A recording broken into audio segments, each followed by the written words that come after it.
म्हणजे या साऱ्या त्रिगुणापेक्षा काशी श्रेष्ठ आहे. नारायण नारायण दैत्यराज काशी अथवा अक्षरांचा जप केला असता काही मोसला असतो काय त्या काशीचा महिमा आणि काय त्या काशीचे वैभव.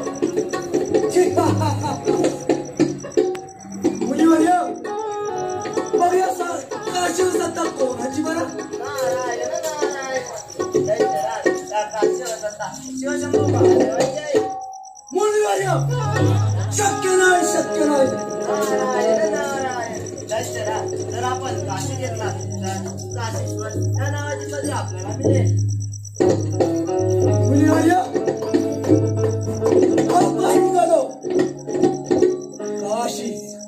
काशी घेतल्याशिवाय हा गजासून शांत बसणार नाही. येतो म्हटलं.